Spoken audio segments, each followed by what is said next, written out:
سبحان اللہ وبحمدہ سبحان اللہ العظیم سبحان اللہ وبحمدہ سبحان اللہ العظیم۔ کہ آپ صلی اللہ علیہ وسلم کی محبت، آپ کی محبت کی وجہ سے دنیا میں کیا ملتا ہے اور آخرت میں کیا ملے گا۔ اللہ اکبر۔ بھائیو، بات یہ ہے کہ مدینے والے کی محبت بڑی عظیم الشان نعمت ہے، بڑی عظیم الشان نعمت ہے۔ اس کی وجہ سے اللہ تعالیٰ اہل ایمان کو دنیا میں بھی نوازتے ہیں اور آخرت میں بھی نوازیں گے۔ دنیا میں کیا ملے گا؟ اگر کسی کے سینے میں مدینے والے کی محبت معجزن ہے تو دنیا میں کیا ملے گا؟ حدیث سے پتہ لگتا ہے کہ دنیا میں اسے حلاوت الایمان کی نعمت عطا کی جائے گی۔ حلاوت الایمان، اس سے کیا مراد ہے؟ ایمان کی لذت، ایمان کی چاشنی، ایمان کا مزہ، ایمان کا نشہ،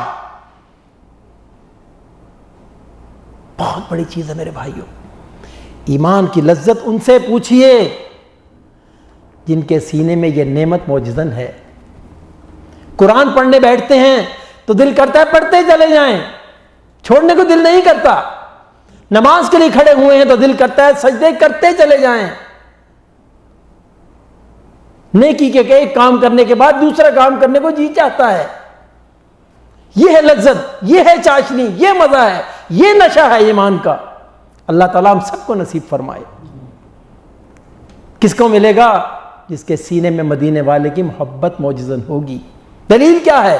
امام ترمذی رحمہ اللہ تعالیٰ اپنی کتاب جامع ترمذی میں نقل کرتے ہیں، نبی اکرم صلی اللہ علیہ وسلم نے ارشاد فرمایا، ثلاثۃ من کن فیہ وجد بہن حلاوت الایمان۔ سنو، جس کے دل میں تین باتیں ہوں گی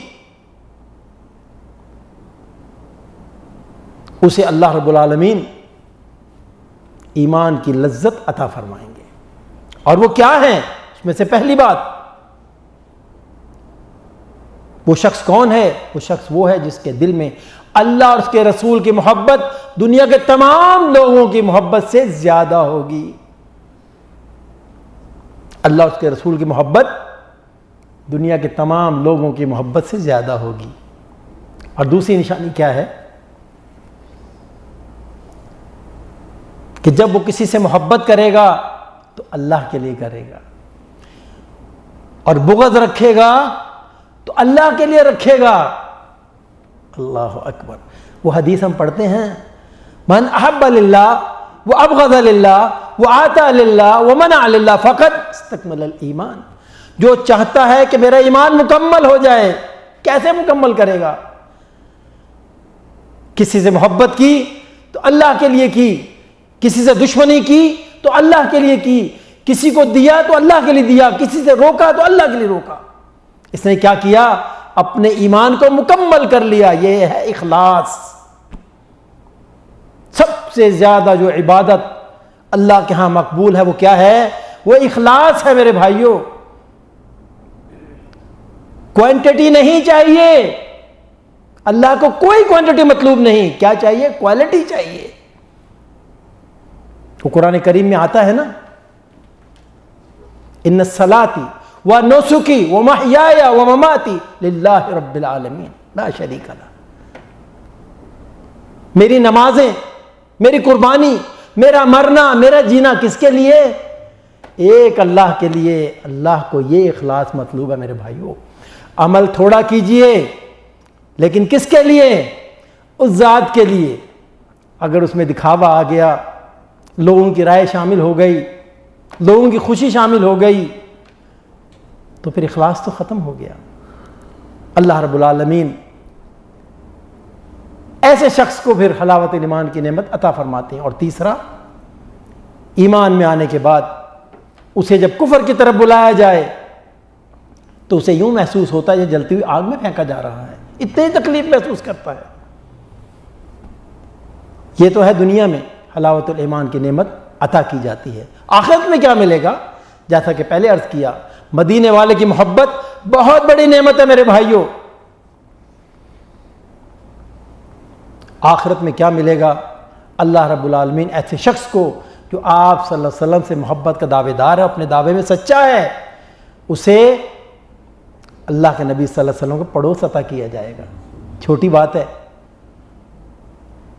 جب پڑوس عطا کیا جائے گا اس کا مطلب جنت الفردوس عطا کی جائے گی۔ کتنی بڑی نعمت ہے، کیا دلیل ہے؟ اس حدیث کو بھی امام ترمذی لائے ہیں، اور حضرت انس بن مالک رضی اللہ تعالیٰ عنہ وہ روایت کرتے ہیں کہ آپ صلی اللہ علیہ وسلم صحابہ کے ساتھ تشریف فرما ہے کہ ایک شخص حاضر خدمت ہوتا ہے اور آ کے بارگاہ رسالت میں عرض کرتا ہے، یا رسول اللہ صلی اللہ علیہ وسلم متی الساعہ، اے اللہ کے رسول قیامت کب آئے گی؟ آ کے قیامت کا سوال کرتا ہے۔ نبی اکرم صلی اللہ علیہ وسلم ساتھی کو دیکھتے ہیں اور جواب میں ارشاد فرماتے ہیں، ماذا اعددت لہا، قیامت کا سوال کر رہے ہو، ذرا یہ تو بتلاؤ قیامت کی کتنی تیاری کر رکھی ہے، کتنے اعمال جمع کر لیے ہیں تو نے؟ وہ شخص جواب میں عرض کرتا ہے، یا رسول اللہ صلی اللہ علیہ وسلم ما عندي کثیر صلاۃ ولا صیام ولا صدقہ، اے اللہ کے رسول میں تو آپ کا وہ امتی ہوں کہ میرا حال تو یہ ہے کہ فرض نمازیں میں نے ادا کی ہیں لیکن نوافل میرے پاس نہ ہونے کے برابر ہیں، رمضان کے روزے میں رکھتا ہوں، فرض روزے میں رکھتا ہوں لیکن نفل میں میرے پاس نہ ہونے کے برابر ہیں، زکوٰۃ جو مجھ پہ فرض ہے ادا کرتا ہوں لیکن صدقہ و خیرات میرے پاس بہت کم ہیں، وَلَكِنِّي أُحِبُّ اللَّهَ وَرَسُولَهُ، لیکن میرے دل میں اللہ اور اس کے رسول کی محبت دنیا کے تمام لوگوں کی محبت زیادہ ہے۔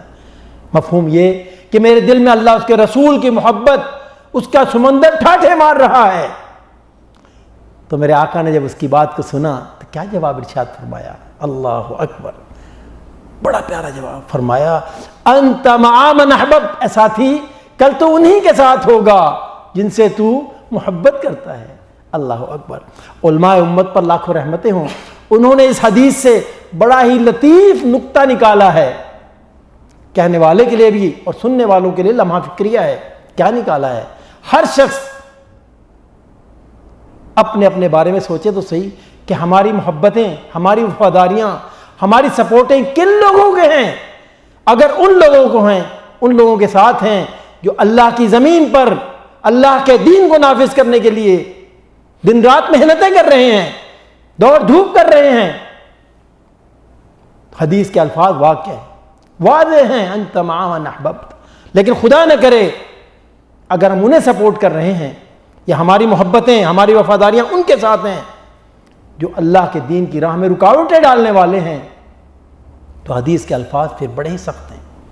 اللہم صلی علی سیدنا محمد وعلی آلہ وصحبہ وسلم۔